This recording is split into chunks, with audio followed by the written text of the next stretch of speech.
vrei să pui mâna pe mine? Nu vreau, doamnă, ce a făcut mâna De pe ce? ea ta? Tu de câte ori ai pus mâna pe mine? Nu mă trage, fii atent. Du-te, mă, de aici, că-ți dau o palmă de nu te. Tu de ce pui mâna de 100 de ori pe mine? De ce? Goodbye, nigga. Say it one more time. Say it one more time. Say it one more time. I dare you. Huh? Keep saying that shit. Stop! I will not raise my hand to stop. I will not hit a staff member. I will not hit a staff member. I will not hit a staff member. Cause ain't shit moving around this bitch. I got real spit for you, try me. Bitch, stop playing with me. I was saying you nothing. I was saying you nothing. I was acting I don't civilized. get no I'm not like bitch, you. I'm I'm very What you educated. talking about? Pass those civil out. Hold on too much. Vagabond. I'm a vagabond, Johnny. I'm a vagabond. I'm a vagabond. I'm a vagabond. I'm a vagabond. What are you doing? Stop. Hey, stop. I'm a vagabond. Stop me. Stop me. Stop me. Two men in the restaurant were arguing loudly, their faces red with anger. Other diners looked on nervously as their heated exchange disrupted the atmosphere. Now he threw my phone out of my hand. That's assault. That's assault, yeah. Call 911 now. He's pushing me in the knee. That's self-defense. That's bigger assault. I'm pushing him away from me. That's bigger assault, jerk. 911 now. Now he took my food. He threw my phone. He pushed me. A heated argument broke out in the restaurant, with voices raised and tempers flaring. The intense dispute between two customers drew the attention of everyone around.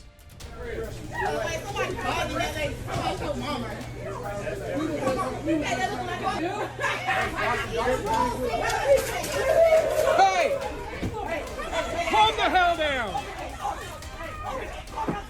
Man, I'm calling the cops right now.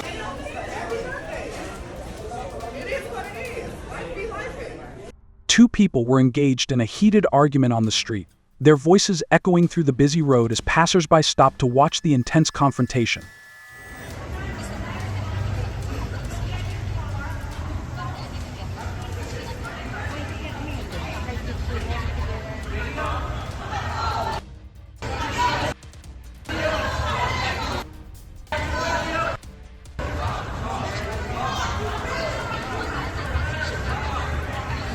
Two men were angrily arguing in the restaurant, their heated exchange drawing the attention of everyone around as tension filled the air.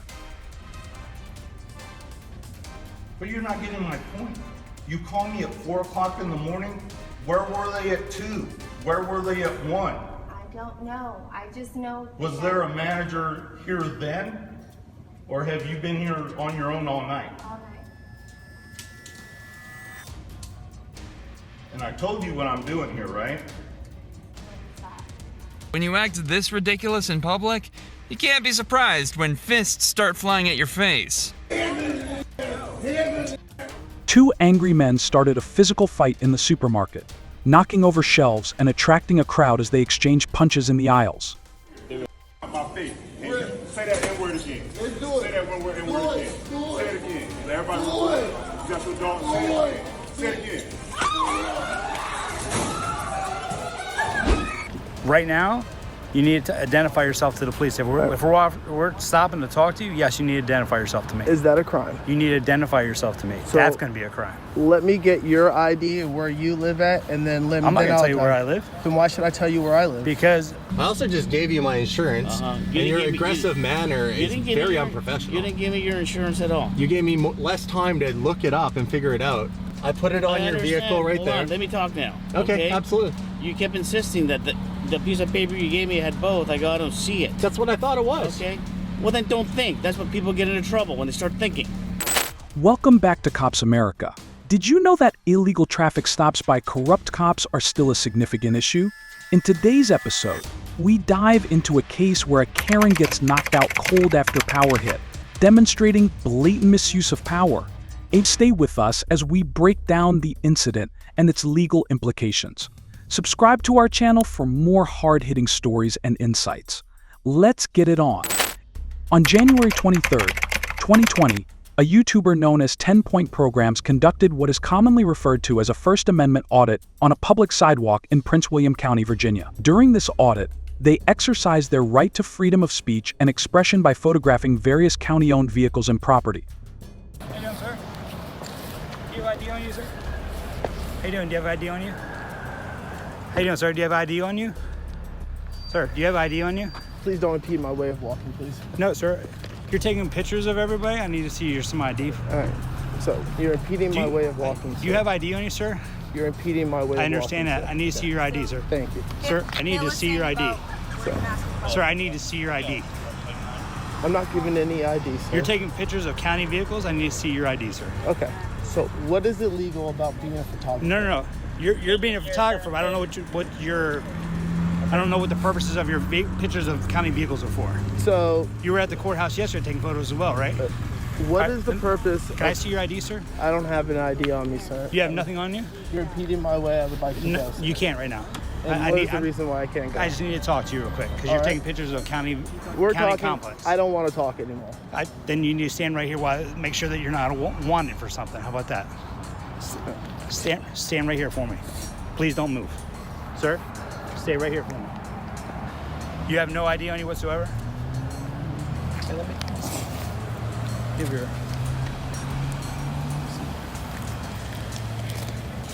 You're not going to identify yourself to the police? Or you're not going to identify yourself to the police, sir? We have ways to find out who you are. You're not going to identify yourself? All right, stand right here for me until we find out who you are. What am I being detained for, sir? You're taking pictures of county vehicles and county buildings. Okay, so is that a crime? You need to identify yourself to the police. If we're stopping to talk to you, yes, you need to identify yourself to me. Is that a crime? You need to identify yourself to me. So that's going to be a crime. Let me get your ID and where you live at, and then I'm not going to tell you where I live. Then why should I tell you where I live? Because I am stopping to talk to you. I need to see your ID. So you just stop and ID You're people? taking photos of government buildings and government property. Okay. So I need to see your ID. All right, and that's a crime? I need to see your ID to figure out who you are. All righty. In this instance, Officer Walsh has clarified that the encounter stemmed from 10 Point's photography activities. It's essential to note that photographing government buildings is generally legal. However, certain situations may lead law enforcement to investigate such actions, considering them as potentially suspicious behavior. Contrary to popular belief, officers aren't always required to cite a specific crime to justify questioning or detaining individuals. In the realm of law enforcement, the Terry v. Ohio case stands as a cornerstone, shaping police conduct and the concept of reasonable suspicion. According to this doctrine, officers must justify their actions with clear, factual evidence indicating potential criminal activity. This principle emphasizes the importance of considering all circumstances surrounding a police encounter to assess the reasonableness of an officer's actions. For a deeper understanding, I've created an educational video elaborating on reasonable suspicion, which you can find linked in the information card above. Evaluating whether actions align with the Terry Doctrine standards is complex and often decided on a case-by-case basis by the courts. And plus you're covering your face in a public place. So if I was Muslim and I was wearing a hijab, you would... No, you're not wearing a hijab. You're wearing a Redskins hat. Okay, but you said a mask. You're wearing a face mask. Yes, and that's similar to a hijab, correct? Are you saying you're Muslim? No, I'm not, but I'm just giving you an example, sir. So if I was wearing a hijab and somebody was walking down... That would be different. That's a religion. Are you telling me you're Muslim? I have no...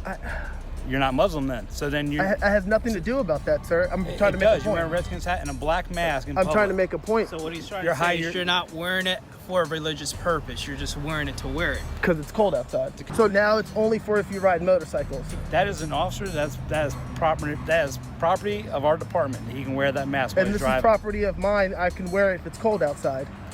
Okay, then you need to identify. So I want you to pull it down so I can see your face. So let me see this officer's ID then. And when he identifies him where he lives at, then I would like to... That's not how it works. Okay, well then you're taking my rights away from me, essentially. I'm not taking your rights away. You are. You're telling me to identify myself when I'm just walking down on a... You're not just walking down. You're taking pictures of a government building. Yeah. You're taking pictures of government property.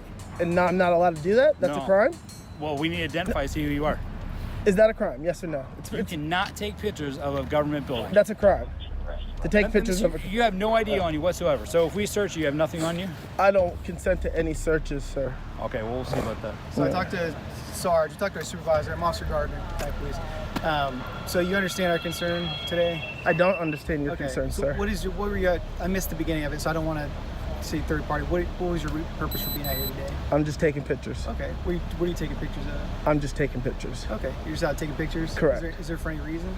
For my own use. For your own use? Yes. Okay. So we talked to our supervisor. They told you about the mask, so that's why you can understand our concern, right? When people are out taking pictures of government buildings or cruisers, you can understand as law enforcement why we get concerned about that, right? No. You don't see why? You don't see any concern in that? No, I don't, sir. Okay.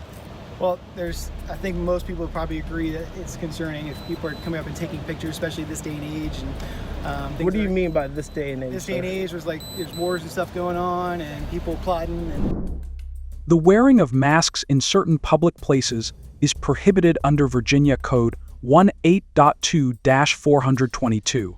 However, there are exceptions, such as for individuals and professions where protective masks are necessary for their safety. For instance, a motorcycle officer wearing a mask for protection would likely be exempt. This law has historical roots dating back to the mid-1800s, particularly in response to activities like those of the Ku Klux Klan. Early legislation in 1845 in New York targeted appearing disguised and armed. However, the application of anti-mask laws has been complex, with mixed results in relevant case law. In 1999, the Indiana District Court grappled with a contentious issue in the case of American Knights of the Ku Klux Klan v. City of Goshen.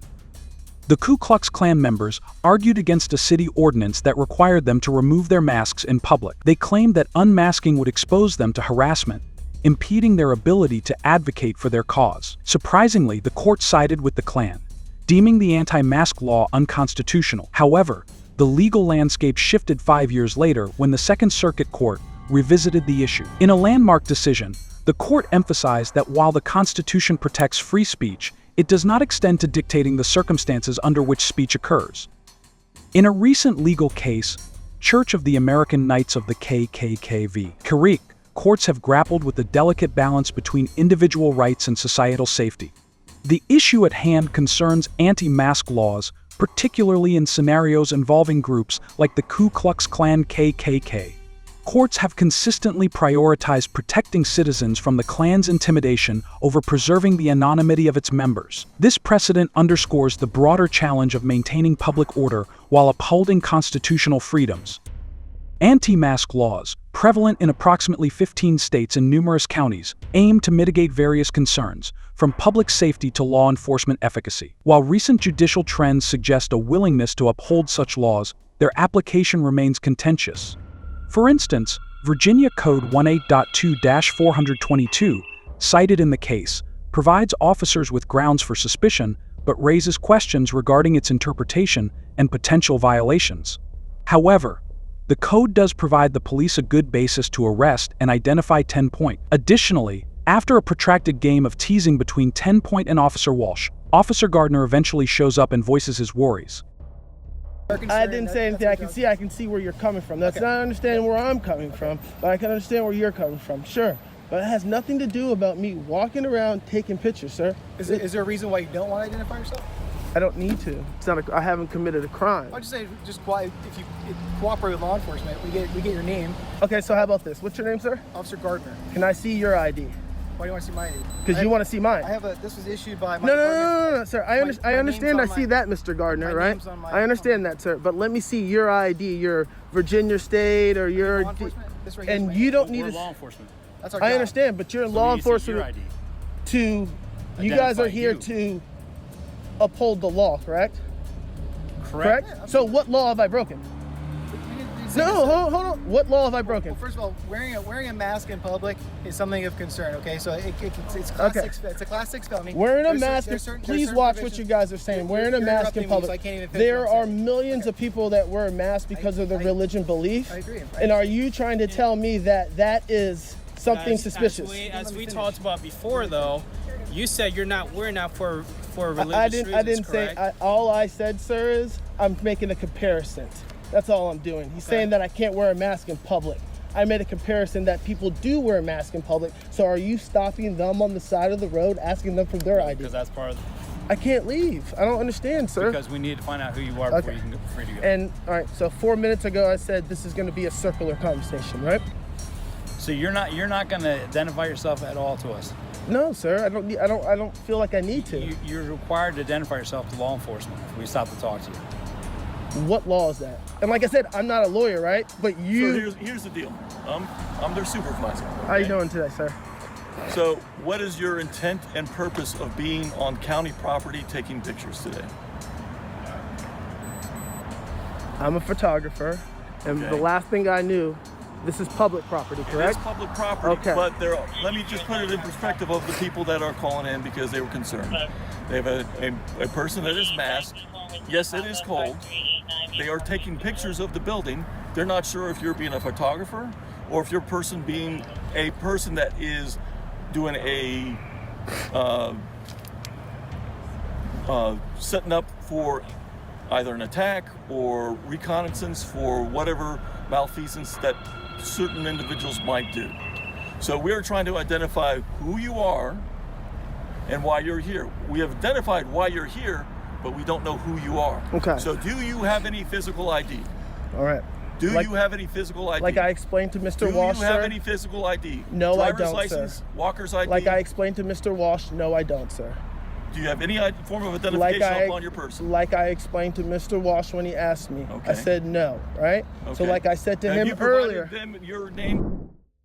In the wake of the post-9/11 era, a paradigm shift has unfolded, shaping the fabric of our civilization. The prevalent presence of mass media conglomerates has intricately woven a narrative emphasizing the looming specter of terrorism, urging Americans to remain vigilant against potential threats. Since the tragic events of September 11th, our nation has witnessed approximately 75 documented terrorist attacks on home soil, resulting in the loss of around 253 lives. Among these incidents, the 2016 Orlando Pulse nightclub shooting and the recent El Paso Walmart attack stand out, collectively claiming 72 lives. These statistics, when extrapolated over the span of 19 years, reveal an unsettling average of 4 attacks annually, resulting in 13 fatalities each year. In a 2012 study, the CDC discovered that an average of 135 deaths per year can be attributed to encounters with non-venomous animals.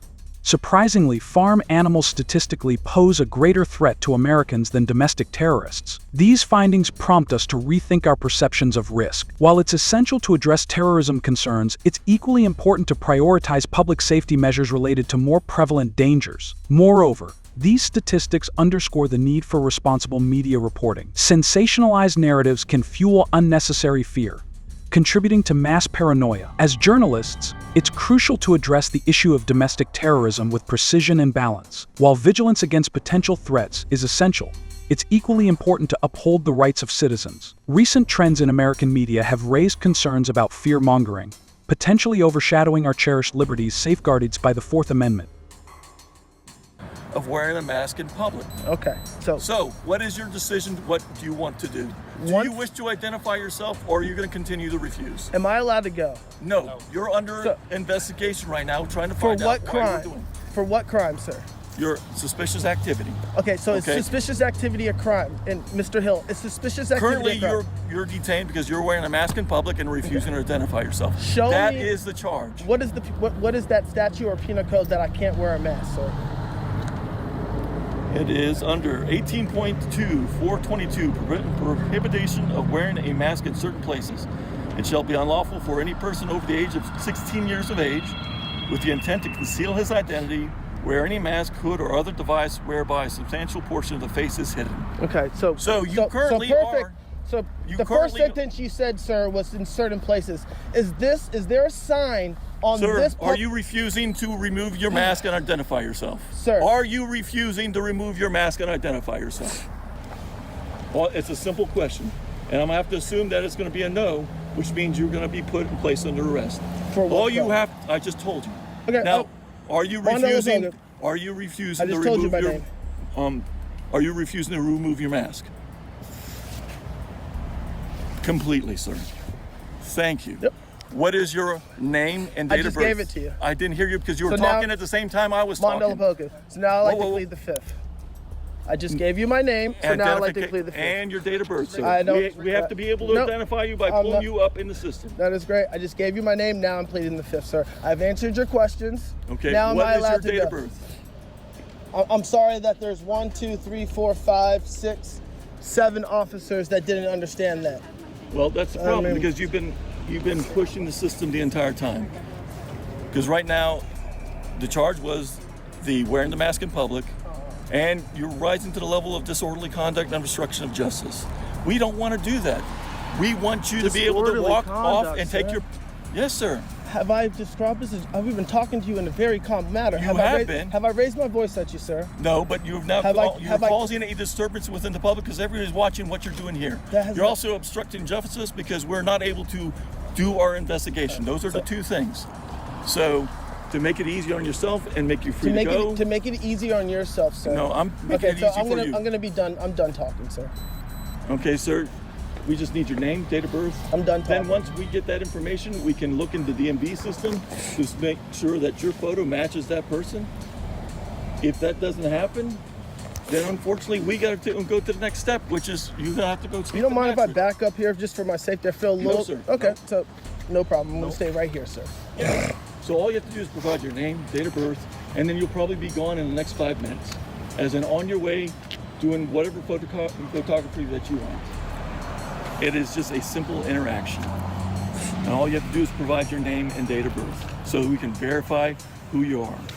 Because I can say that I'm Marco Polo, I can say that I'm the King of France, I can claim anything I want, but without picture ID or positive identification, I don't know who I'm talking to. So can you please provide your name so the officer can write the information down, get your date of birth so we can verify within DMV, looking at your picture, saying this is the person, you can have a nice day and go on. Or do you wish to go to jail? I don't want to give you guys information that's going to give up my rights. For example, you're not giving up your rights. I am, sir, because I haven't committed a crime. You had. Because we had trying to identify you. You refused to remove your mask. Technically, we should have arrested you after the second time. Okay, so I'm just trying to get you on your way, which is what you wish. But you're refusing to help us out. All right, well, it looks like we're back at what I said earlier, circular conversation. Do you wish to identify yourself, or do you wish to go to jail for obstruction of justice? That's what it comes down to. All you have to do is provide your name, date of birth, we identify you, and let you go. We already know that you're here for taking your pictures. That's fine, that is every legal right, but we have to identify why you're here, which we did. But we have to identify you so we can finish the process. Because we don't know if you're wanted or if you're a missing person. That's the situation here. So what would you like to do? Sergeant Hill, the commanding officer, shows up on the scene and reiterates the other officers' worries when Officer Gardner is unable to reason with 10 Point. 10 Point eventually gives his name to the police, but he won't give up his birth date or any other more information. As a result, he gets arrested and sent to jail. 10 Point was arrested for obstruction of justice and wearing a mask in public, both Class 6 felonies. He was held in custody for 5 hours before being released without posting bail. A few days after the encounter, 10 Point uploaded an updated video on social media, declaring that he has filed a FOIA request to obtain the body cam footage of 5 of the cops involved in the altercation, and that he plans to hire legal counsel to contest the allegations against him. The court date for 10 Point is scheduled for February 24th. In early December 2019, Damon Fryer, a Canadian YouTuber known for his entrepreneurship and passion for exotic cars, found himself in an encounter with Officer Torres from the Costa Mesa Police Department while driving through Costa Mesa, California. Fryer, who frequently visits California to create content for his YouTube channel focusing on exotic cars, has had multiple run-ins with law enforcement in the state. Although this exchange started off as a small traffic infraction, it covers a wide range of legal issues that Mr. Fryer frequently runs into when he is pulled over by California police. Is your license, registration, and insurance, please? Yeah, sure. Yeah, you can't stop in the middle of the road. That's impeding traffic. Okay. You have the registration insurance? Yep. Okay, look for the registration. This is registration? Yeah, that's it. Show me, because I never seen this one. That's all of it. Insurance, registration, everything. Show me where the insurance is, though. What do you mean? Point out what is what. This is a fancy car, so this shows that it's registration. Yeah, and it also is insured by the same company. Can you show me where the company is? Because I need to list that on my ticket. Where the company is? Yeah. I believe it's all this. I mean, I'm not an insurance company. I'm not really sure. Okay. I don't see that there's any insurance information here, so you'll be getting cited for that too, okay? Here you go. Maybe this is it? This guy's in a good mood. So I found my insurance. It's sitting there on the hood of the police officer's car. The insurance industry stands as a cornerstone of the American economy, with origins tracing back to pre-Constitution times. In 1752, Benjamin Franklin established the Philadelphia Contribution for the insurance of houses from loss by fire, marking America's oldest continuously operating insurance company. Travelers Insurance Company pioneered auto insurance issuance in 1898, extending coverage to Dr. Truman J. Martin of Buffalo, New York, for $5,000 in liability at a cost of $12.25.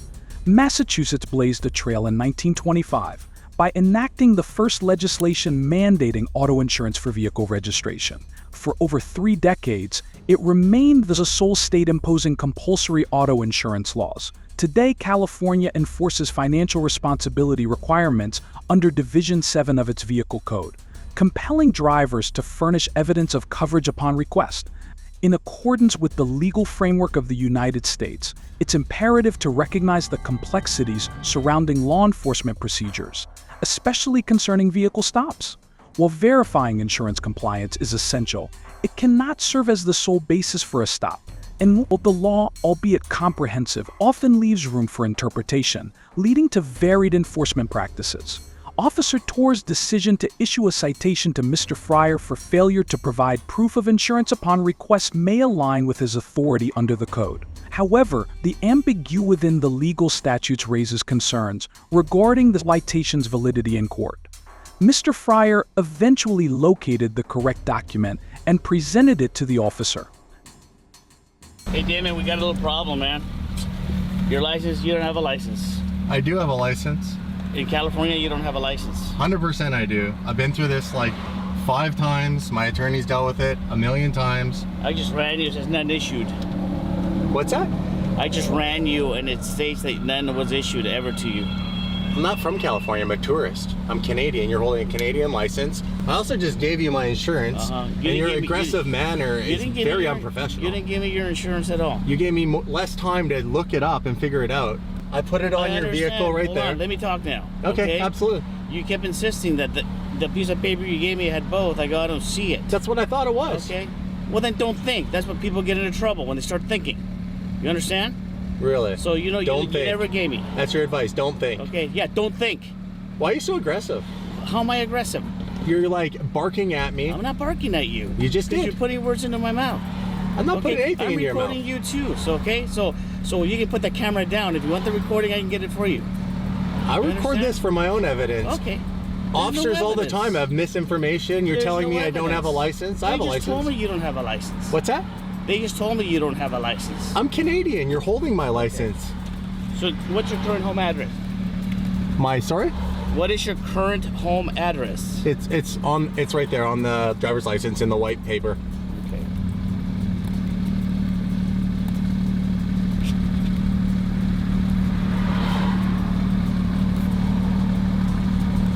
I had this exact thing happen 3 other times, and every time it comes back where this information is wrong, and I get basically whatever fine I get gets completely refunded to me, and I go through this whole headache.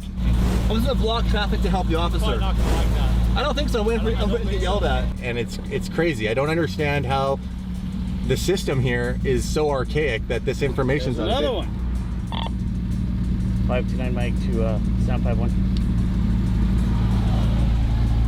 Hey, Dave, you can't stop in the middle of the road. Keep going. I let him know.